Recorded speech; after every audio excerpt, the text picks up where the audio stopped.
ఇటీవల సీఎం రేవంత్ రెడ్డి విద్యాశాఖ మీద సమీక్ష నిర్వహించారు. సమీక్ష నిర్వహించడంలో భాగంగా రేషనలైజేషన్ చేయాలని అధికారులను ఆదేశించారు. 1:17 టీచర్ ప్యూపిల్ రేషియో 1:17 ఉంది. దాన్ని 1:30కి చేయాలి విద్యా చట్ట ప్రకారం. వెంటనే ఆ చర్యలు తీసుకోండి. వచ్చే అకాడమిక్ ఇయర్ లోపు ఇది ఖచ్చితంగా జరగాలని చెప్పారు. అయితే రేషనలైజేషన్ వల్ల సరే సర్దుబాటు టీచర్లది ఓకే అయినా ఆ రేషనలైజేషన్ వల్ల జరిగే కొన్ని పరిణామాలపై నిరుద్యోగులు ఆందోళన వ్యక్తం అవుతోంది. ఈ అంశంపై మనతో పాటు మాట్లాడడానికి ఎస్టీయు మాజీ రాష్ట్ర అధ్యక్షులు భుజంగరావు సార్ మనతో పాటు ఉన్నారు. సార్ నమస్తే. ఏంటి సార్ రేషనలైజేషన్ మంచిదేనా? ఒకందుకు టీచర్ల సర్దుబాటు జరుగుతుంది. ఇప్పుడు రేషనలైజేషన్ ఆఫ్ స్కూల్స్ అనేది ఎట్లుందంటే అనేక రకాలుగా నా 37 సంవత్సరాల సర్వీస్లో ప్రభుత్వాలు ఇవ్వొచ్చినా పాలకులు ఎవరైనా పెరుగుతున్న జనాభాకు అనుగుణంగా వస్తున్న నూతన కాలనీలు నూతన బస్తీల్లో ఏ ఒక్క కొత్త పాఠశాల ఏర్పడకపోగా ఉన్నటువంటి పాఠశాలలనే నరుక్కుంటూ సమాధి చేసుకుంటూ తగ్గిస్తూ వస్తున్న క్రమంలో ఇవాళ తెలంగాణ రాష్ట్రంలో 26,432 పాఠశాలలు ఉన్నాయి. వాటిల్లో ప్రైమరీ స్కూల్స్ ఉన్నాయి, అప్పర్ ప్రైమరీ స్కూల్స్ ఉన్నాయి, హై స్కూల్స్ ఉన్నాయి. ఇప్పటికి విచిత్రం ఏంటంటే ఒక్క టీచర్తోనే నడిచే కనీసము ప్రైమరీ స్కూల్స్ వేలల్లో ఉన్నాయి. ఎవరు నమ్మరు ఇది. ఒకటే టీచర్, ఆ టీచర్ ఆ రోజు బడికి పోకపోతే ఆ బడి బంధు. అంటే ఈ రకమైనటువంటి పరిస్థితి ఉంది. రైట్ టు ఎడ్యుకేషన్ యాక్ట్ 2009లో వచ్చింది మనకు. ఆ యాక్ట్లో స్పష్టంగా ఏం చెప్పారంటే అంతకు ముందు ఉన్నటువంటి విధానంలో కూడా రాష్ట్ర పాఠశాల విద్యా విధానాల్లో కూడా 1 కిలోమీటర్కు ప్రాథమిక పాఠశాల, 3 కిలోమీటర్ల పరిధిలో అప్పర్ ప్రైమరీ పాఠశాల, 5 కిలోమీటర్ల పరిధి లోపల హై స్కూల్ ఉండాలి. ఆ పరిధి లోపల ఏర్పడేటువంటి పాఠశాలలు ఇవాళ బలంగా ఉన్నాయా, బలహీనపడుతున్నాయా, బలోపేత చర్యలు ఏ ప్రభుత్వాలని చేపడుతున్నాయా అనేది నా సూటి ప్రశ్న. ఇవాళ వీళ్ళందరూ ఎట్లా చూస్తున్నారంటే విద్యారంగం అనగానే అనుత్పాదక రంగం, అంటే అన్ప్రొడక్టివ్ ఫీల్డ్గా గమనిస్తూ ఉన్నారు. తలకాయ మీద మెడకాయ నొడిగి ఈ పరిపాలకులకు ఎవ్వరికైనా అర్థం కావాల్సింది ఏంటంటే హ్యూమన్ రిసోర్సెస్ అన్నీ కూడా విద్యారంగం నుంచే వస్తాయి. డాక్టర్స్, ఇంజనీర్సు, ప్రొఫెసర్సు, అనేక రకాలైనటువంటి టీచర్సు, పైలట్సు, సమాజంలో ఉన్నటువంటి అనలిస్టులు, ఎన్జిఓస్, పొలిటీషియన్సు, ఇలాంటి వాళ్ళందరూ రంగాలకు చెందినటువంటి వాళ్ళంతా ఎక్కడి నుంచి వస్తారంటే విద్య నుంచే కదా వచ్చేది. ఆ విద్యా రంగాన్ని నిర్లక్ష్యం చేస్తే జాతికి భవిష్యత్తును ఏ విధంగా బలంగా ఉంటుంది? కందుకూరి వీరేశలింగం గారు అన్నారు, దేశం అంటే మట్టి కాదోయ్, దేశం అంటే మనిషిలోయ్ అని. కండగలిగిన వాడే మనిషోయ్, గుండె కలిగిన వాడే ధైర్యవంతుడోయ్, చదువుగలవాడే విజ్ఞాని అని చెప్పేసి మనం అనుకోవాలి. ఇప్పుడు ఆ రకమైన చరిత్ర మన రాష్ట్రంలో, మన దేశంలో ఉందా అంటే మన తెలంగాణ రాష్ట్రం ఒక్కటే కాదు. అప్పుడు ఆనాడు ఉమ్మడి రాష్ట్రమైనా ఇవాళ ఉన్న ఇండియాలో ఉన్నటువంటి 29 రాష్ట్రాలైనా కేంద్రపాలిత ప్రాంతాలను ఎక్కడైనా తీసుకోండి, ప్రభుత్వ విద్యారంగం బలహీనపడతా వస్తూ ఉంది. కొఠారి గారు ఏం చెప్పారండి? రాష్ట్ర బడ్జెట్ లోపల 30% విద్యారంగానికి కేటాయించమని చెప్పాడు. 20% కేంద్ర ప్రభుత్వ నిధుల్లో కేంద్ర బడ్జెట్లో కేటాయించమని చెప్పారు. అసలు చరిత్రలో కొఠారి గారు కమిషను నివేదిక వచ్చిన కాడ నుంచి ఈ రోజు వరకు ఏ ప్రభుత్వాలు, రాష్ట్ర ప్రభుత్వాలు కానీ కేంద్ర ప్రభుత్వం కానీ ఆ విధమైన కేటాయింపులు చేస్తూ ఉన్నారా? పిల్లల భవిష్యత్తును, విద్యా అవకాశాలను మెరుగుపరుస్తూ ఉన్నారా? ఆ పిల్లల యొక్క కొనుగోలు శక్తి బాగుంటేనే, డబ్బు చెల్లింపులు ఉంటేనే విద్య చదువు కొనే స్థితికి వెళ్ళిపోయింది. చదువుకునే స్థితి నుంచి చదువు కొనే స్థితికి వెళ్ళిపోయింది. అంటే కొనుగోలు శక్తి కొనగలిగేవాడికే విద్య, అది నాణ్యమైన విద్య. చూస్తున్నాం మనం private school, corporate school, international school, public school పేరిట లక్షలాది ఫీజులు వసూలు చేసేటువంటి స్థాయికి అంగడి సరుకుగా మారి విద్య వెళ్ళిపోయింది. ఈ పరిస్థితులలో విద్యను ఫ్రీగా ఎందుకు ఈ రాష్ట్ర కేంద్ర ప్రభుత్వాలు ఇవ్వవు? మీకు ఆలోచన ఎందుకు లేదు అని అడుగుతా ఉన్నా. అంటే మీరు కూడా ఇప్పుడు నా ఏపీలో చూసుకోండి, నారాయణ తానే పారిశ్రామికవేత్త, ప్రైవేట్ విద్యావేత్త, ఆయన కూడా వ్యాపారంలో ఉన్న వ్యక్తి. మన తెలంగాణ రాష్ట్రంలో కూడా అనేక మంది మంత్రులు, ఎమ్మెల్యేలు, ఎంపీలు విద్యారంగంలో వ్యాపారం చేసి కోట్ల కొద్ది డబ్బు సంపాదిస్తున్న వాళ్ళు, అంగడి సరుకుగా మార్చడానికి అందరూ కూడా మద్దతు తెలుపుతున్న వాళ్ళే.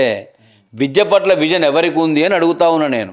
ఇలా మీరు 26,000 పాఠశాలల్లో పత్రికల్లో, పేపర్లలో నేను కూడా విన్నాను, 1440 పాఠశాలలు గత సంవత్సరమే సమాధి చేసిన పరిస్థితి. ఇది వెలుగులోకి రాలే, తెర మీద ఎవరు కనబడలే, వినబడలే. అది అంతర్భాగంగా జరిగిన పరిస్థితి. ఇప్పుడు 1900 స్కూల్స్ ఈ విద్యా సంవత్సరంలో సిద్ధం చేసి పెట్టారు ముయ్యడానికి.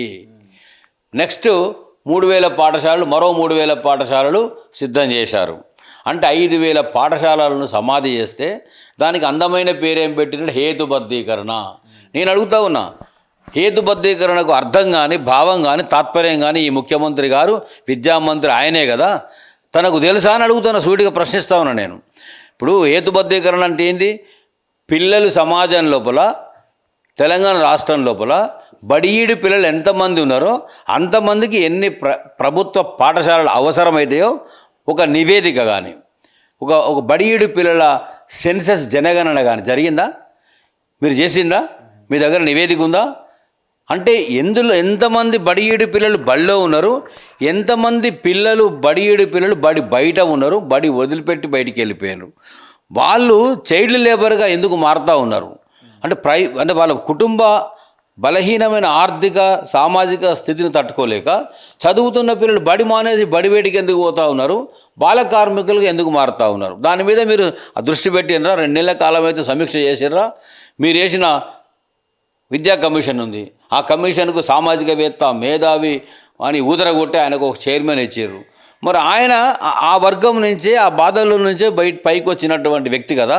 మరి ఆకునూరు మురళి గారైనా సమాజం లోపల బడియీడి పిల్లలు ఎందరున్నారు, బడి బయట ఎందరున్నారు, వారికి కావాల్సిన పాఠశాలలు ఎన్ని ఉన్నాయి, ఆ పాఠశాలలో స్థితిగతులు ఎట్లున్నాయి, అసౌకర్యాలు ఎన్ని ఉన్నాయి, ఇబ్బందులు ఎన్ని ఉన్నాయి, వాళ్ళకు దొరికేటువంటి ఆహారంలో పౌష్టికాహారం ఉందా, పురుగుల ఆహారం పెడుతున్నారా, మరి అనారోగ్య పాలయ ఆహారం పెడుతున్నారా అని కనీసం ఈ విద్యా కమిషన్ చైర్మన్ కన్నా సోయలేదా?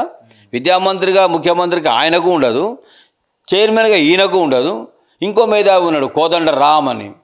మరి ఆయన ఏం చేస్తున్నాడు? ఆయన ఎమ్మెల్సీ తీసుకున్నాడు. ఎమ్మెల్సీ అంటే చట్టసభలో కూర్చొని ఇంట్లో కూర్చోవడానికి కాదు, ఏది జరుగుతున్నా మూసుకొని కూర్చోవడానికి కాదు. అవసరమైనప్పుడు మీరు నోరిప్పాలే, మీ విజ్ఞతను, మీ మేధస్సును సమాజానికి పంచాల్సిన అవసరం ఉంది. జరుగుతున్న అన్యాయం మీద నిలదీయాల్సిన అవసరం ఉంది. పాఠశాలల హేతుబద్ధీకరణ పేరుతో 17 మంది పిల్లలకి ఒక పాఠశాల ఉన్నది. ఇప్పుడు 30 మందికి ఒక టీచర్ ఉండాలి, ఆ విధంగా అవసరం ఉంది అని అంటే ఇది వెరీ సింపుల్. 30 మందికి పిల్లలు తీసుకున్నప్పుడు ప్రైవేటు బళ్ళు, కార్పొరేట్ బళ్ళు చుట్టూ ఉన్న పరిస్థితుల్లో దిక్కు లేక, దివానా లేక, గతి లేక ప్రభుత్వ పాఠశాలను నమ్ముకొని ఇక్కడికి వచ్చినటువంటి పిల్లలు అతి కొద్ది మంది ఉంటారు కదా. ఈ కొద్ది మంది ఉన్నప్పుడు మీరు అనుకుంటున్న రేషియో ఎట్లా పనిచేస్తుంది? ఇట్లా పనిచేయదు కదా. మీరు కేటాయింపులు చేయండి. మీ దాంట్లో కనీసం 7.15% మొన్న సంవత్సరం, అంతకుముందు 7.3% బడ్జెట్ కేటాయింపులు. మీరు ఏమి ఇచ్చారండి? 3,26,000 కోట్ల బడ్జెట్ పెడితే ఆ బడ్జెట్లో ఇచ్చింది చేతులు ఎంగిలి చేయి విధిల్చినట్టు 7.3, 7.1% ఇస్తారా మీరు? ఇదా మీరు ఇచ్చే కేటాయింపులు? ఈ కేటాయింపులతో పాఠశాలలు బలోపేతమవుతాయా, వసతులు మెరుగవుతాయా, సౌకర్యాలు సమకూరుతాయా? పిల్లలకు అనేక ఇబ్బందులు, అవస్థలు ఉన్నాయి కదా. మరి ఇన్ని సమస్యల పట్ల నువ్వు హేతుబద్ధీకరణ చేస్తారనో కరెక్ట్ కాదు. మీరు పాఠశాలలు బలోపేతం చేయండి. మీరు 2 సంవత్సరాలు చర్యలు తీసుకొని ఉంటే సమస్య అర్థమయ్యేది, దృష్టి పెట్టి ఉంటే సమస్య అర్థమయ్యేది. ఇంకా 3 ఏళ్ళ కాలం మిగిలి ఉంది. ఓ 2 ఏళ్ళు, ఓ సంవత్సరం పెట్టుకోండి, మొత్తం కేటాయింపులు మంచిగా చేయండి. అరే ఇప్పుడు డిప్యూటీ ఈఓస్ లేరు, డిప్యూటీ ఎంఈఓలు లేరు, డిఈఓలు సరిగా లేరు. 660 మండలాలు ఉంటే 6గురే డిప్యూటీ ఈఓలు ఉన్నారు, 6గురే ఎంఈఓలు ఉన్నారు, డిప్యూటీ ఈఓ ఒక్కడే ఉన్నాడు, 3 రెగ్యులర్ డిఈఓలు ఉన్నారు. మరి ఈ వ్యవస్థ అందరికీ కూడా 1500 ఇచ్చినా అని చెప్పినావు కదా. మరి వీళ్ళకి ఎందుకు 1500 ఇవ్వలేకపోతున్నావు?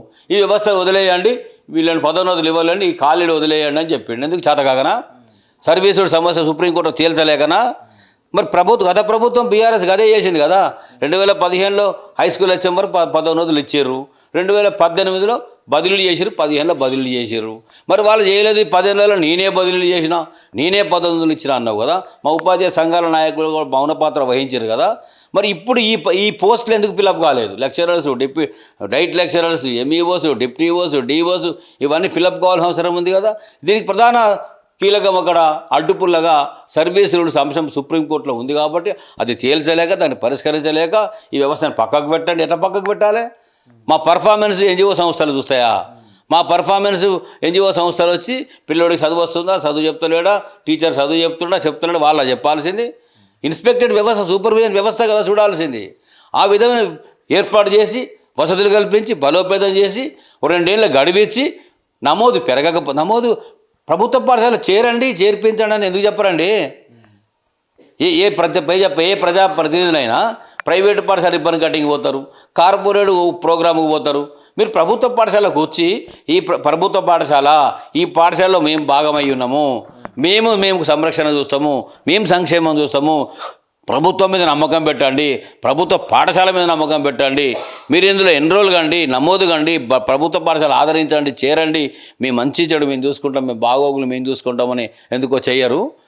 మా ఎమ్మెల్యేలు, మంత్రులు, ఎంపీలు, అధికారులందరూ కూడా ఈ ప్రభుత్వ పాఠశాల పిల్లల్ని చేర్చినాడు, సమాన విద్య వచ్చినాడు, ఈక్వల్ స్కూల్ వచ్చినప్పుడు సోషల్ జస్టిస్ జరుగుతుంది. కామన్ స్కూల్ వచ్చినాడు సోషల్ జస్టిస్ జరుగుతుంది. అలహాబాద్ హైకోర్టు జడ్జిమెంట్ ఎప్పుడో ఇచ్చింది, 15 ఏళ్ళు అయింది.